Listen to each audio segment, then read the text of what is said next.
శిష్యులు చేసిన వింత వైద్యము. ఒక గ్రామంలో శివయ్య అనే భాగ్యవంతుడు ఉన్నాడు. అతనికి పరమానందయ్య గారంటే ఎంతో భక్తి. పరమానందయ్య గారి తాతల కాలం నుండి వారికి కుటుంబ గురువులు. అప్పుడప్పుడు ఆయన పరమానందయ్య గారికి తృణమో పనమో ఇస్తుండేవాడు. ఒకనాడు శివయ్యకు కడుపు నొప్పి వచ్చింది. ఎన్నాళ్లకు తగ్గలేదు. తన స్థితిని పరమానందయ్య గారికి ఉత్తరం ద్వారా తెలియజేసి ఒకసారి రమ్మనమని ప్రార్థించాడు. శివయ్య ఉత్తరం చదివి గురువుగారు శిష్య సమేతంగా అతని గ్రామం వెళ్ళారు. గురువుగారిని చూసి శివయ్య మర్యాద చేసి తన బాధను గురించి చెప్పాడు. నేను వచ్చాను కదా, భయపడకు. ఇదొక గొప్ప రోగమా? దీనికి నా శిష్యుల చికిత్స గురించి వివరంగా చెబుతారు అని అన్నారు గురువుగారు. గురువుగారి ఆదేశం మేరకు ఒక శిష్యుడు తన సంచిలో ఉన్న శొంఠి పొడిని తీసి కాస్త పంచదార కలిపి రోగికి ఇచ్చాడు. గోరువెచ్చని నీళ్లు తాగించాడు. ఈ విధంగా 3 పూటలు చేసేసరికి శివయ్యకు కడుపు నొప్పి తగ్గి ఆకలి పుట్టింది. 2వ రోజు మరొక శిష్యుడు శొంఠి మెత్తగా దంచి కషాయం కాచి తాగించాడు.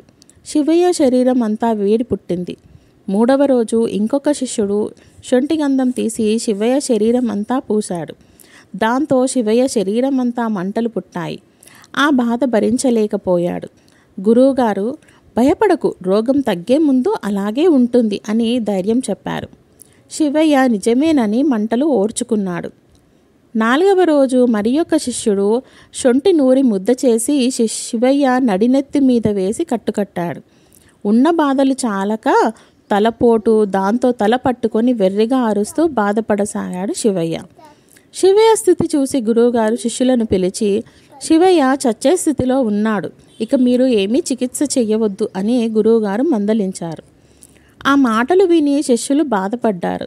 ఇంత కష్టపడి చికిత్స చేస్తుంటే గురువుగారు మెచ్చుకోవడం లేదని బాధపడి ఆ రోజు రాత్రి శిష్యులంతా కలిసి ఆలోచించారు. మనం ఎన్ని రకాల చికిత్సలు చేసినా రోగం తగ్గలేదు. రోగం తగ్గినా తగ్గకపోయినా ప్రాణం పోకుండా చూడాలి అని నిర్ణయించుకున్నారు. అసలు శరీరంలోని ప్రాణం ఎటు నుంచి పోతుందో అని ఆలోచించారు. వారికి ఏమీ తెలియలేదు. వారిలో ఒక శిష్యుడు ఇలా చెప్పాడు, మన శరీరంలోని నవరంధ్రాల నుండి ప్రాణం పోతుంది కదా, అందుకని ఆ రంధ్రాలను వెతికి మూసివేస్తే ప్రాణం ఎటూ పోలేక చచ్చినట్టు శరీరంలోనే ఉండిపోతుంది అన్నాడు. అతడు చెప్పిన దానికి అంతా అలా చేద్దామన్నారు. తమ దగ్గర ఉన్న శొంఠినంతా మెత్తగా నూరి ముద్ద చేశారు. శివయ్యను కదలకుండా పట్టుకున్నారు. అతని నవరంధ్రాల్లోనూ శొంఠి ముద్దను కూర్చారు. ఎప్పుడైతే నోరు, ముక్కు రంధ్రాల్లో మూసివేశారో అప్పుడే ఆయన ప్రాణం పోయింది. తెల్లవారింది. గురువుగారు నిద్ర నుంచి మేల్కొని శివయ్య ఉన్న గదిలోకి వచ్చారు. మంచం దగ్గరకు వెళ్ళి శివయ్య నాడి పట్టుకొని చూశారు. గుండె మీద చెయ్యి పెట్టి చూశారు. కొంప మునిగింది, లేవండర్రా అని బిగ్గరగా అరిచారు. మీ తెలివి తక్కువ వైద్యం వల్ల శివయ్య చనిపోయాడు. ఇతనికి కావలసిన వాళ్ళు ఎవరూ లేరు. ఇతనికి దహన సంస్కారాలు చెయ్యాలి. ఇరుగు పొరుగు వారికి ఈ సంగతి చెప్పి తీసుకొని రండి అని శిష్యులను పంపాడు. శివయ్య అంటే ఆ ఊళ్ళో అందరికీ కోపం. వాడు చస్తే మాకేం, బ్రతికితే మాకేం, మేము రాము అని చెప్పారు. గురువుగారు శిష్యుల సాయంతో దహన సంస్కారాలు చేశారు. తదనంతరం తన ఆస్తి మొత్తం గురువుగారి ఆశ్రమానికి శివయ్య ముందే వీలునామా వ్రాశాడు. దాని ప్రకారం శివయ్య ఆస్తిని తీసుకొని శిష్య సమేతంగా స్వగ్రామం చేరారు.